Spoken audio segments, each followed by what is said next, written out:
सत्संगत जी प्रेम से कहना। सत्संगत उत्तर प्रदेश के इस प्रांतीय संत समागम के दूसरे रोज़ भी वैसा ही आनंद, वैसा ही सुंदर वातावरण देखने को मिल रहा है, जहां आज दोपहर बाद से ही इस पंडाल में आप सभी लगन और तन्मयता के साथ उपस्थित हैं। इतने घंटे कल भी आज भी इस तरह से सत्संग में विराजमान रहना और एक एक शब्द का आनंद लेना, जो भाव, भक्ति, मानवता, परमार्थ, सत्य के ऊपर आधारित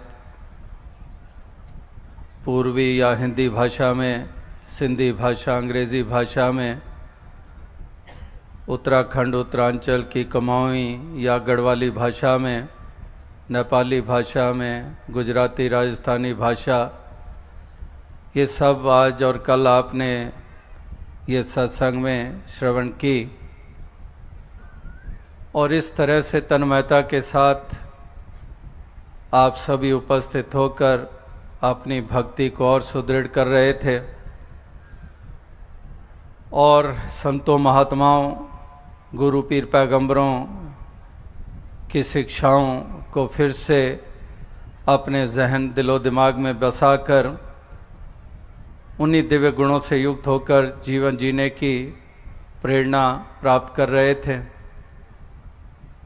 और यही भक्तों, महापुरुषों के भाव सदैव से युगों युगों से रहे हैं, जो जीवन की यात्रा तय करते हैं एक सत्य का आधार लेकर, जो जीवन की यात्रा तय करते हैं मानवता, इंसानियत की डगर पर चलते हुए, जिनके लिए प्रेम, विनम्रता, विशालता, सहनशीलता, सब्र, संतोख, मिठास, मधुरता, ये कैसे गुण हैं जिनको ये अहमियत देते हैं और उन्हीं गुणों से युक्त होकर इस जीवन की यात्रा को तय करने के लिए इसी मालिक से शक्ति मांगते हैं।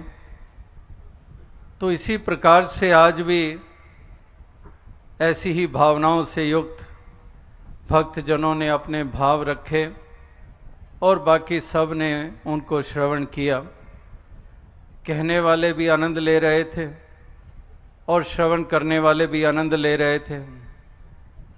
कहने और सुनने वाले इसलिए आनंद ले रहे थे क्योंकि दोनों ने एक ही आधार लिया है, दोनों के भाव एक सरीका हैं, जो अहमियत देते हैं पहलुओं को, वो कहने और सुनने वाले दोनों ही जानते कि वाकई ही यही पहलू हैं जीवन में जो महत्ता रखते हैं। वरना तो केवल इस संसार की यात्रा को हम तय कर जाते हैं, लेकिन हमारे जीवन को कोई अहमियत नहीं मिलती है। इसीलिए धरती के ऊपर बोझ कह दिया जाता है, जिंदा दर गौर कह दिया जाता है कि वो जीवन जीवन कहलाने लायक ही नहीं होता, जो इन दिव्य गुणों से युक्त ना होकर जो जीवन जिया जाता है। एक प्रेम नहीं है हृदय में, जैसे अंग्रेजी में वो कहावत दास अक्सर कहता है, if you cease to love you cease to live, loving is living. The true meaning of life is living life which is full of love, compassion, compassion for one and all. दया धर्म का मूल है, दया, compassion अंग्रेजी में कहते हैं दया को, और दया धर्म का मूल है। Compassion is the basis of religion, and if there is no compassion, what sort of religions are prevailing all over? तो इस प्रकार से ये एक ऐसे दिव्य गुण हैं जिनको भक्त, महापुरुष, संतजन अहमियत देते हैं और उन्हीं गुणों को अपनाकर इस जीवन के सफ़र को तय करते आए हैं और आज कर रहे हैं।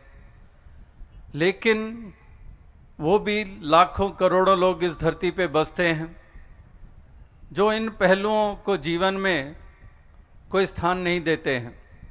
ना दया, ना करुणा, ना प्रेम, ना स्नेह, ना विशालता, ना सहनशीलता, एक संकुचित सा भाव, एक दीवारों में बंधे हुए, एक ऐसी दीवारें खड़ी की हुई जो all the walls, all the barriers are man-made barriers।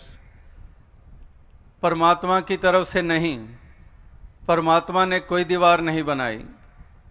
ठीक है, परमात्मा ने ये रचना अनेकता के रूप में की है ज़रूर।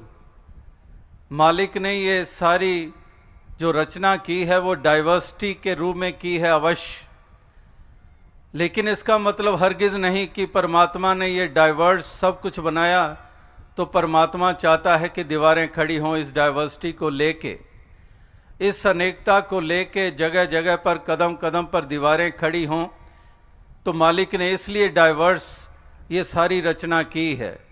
अगर चाहता तो यूनिफॉर्म ये रचना कर सकता था, अगर मालिक चाहता कि हम इस कदर दीवारों के बगैर रहें। ऐसी छोटी सोच रखने वाले भी भरे पड़े हैं इस संसार में, जो इस अनेकता की कदर करने की बजाय, अनेकता जो खूबसूरती के रूप में है, जो मालिक ने ऐसी ऐसी रचनाएं की हैं जो कि इतनी विभिन्न हैं। ये इंसानों का ही अगर वजूद ले लें कि शक्ल दूसरे से मिलती नहीं है, कई दफ़ा रिजेंबलेंस हो जाती है, कहते हैं कि मिलती है शक्ल, सामने से मिल जाती है, लेकिन थोड़ा सा दाएं बाएं होकर देखते हैं, कहते हैं नहीं, नाक की एक बनावट में थोड़ा सा अंतर है। तो इस तरह से किसी की आवाज़ नहीं मिलेगी, शक्ल मिल रही है।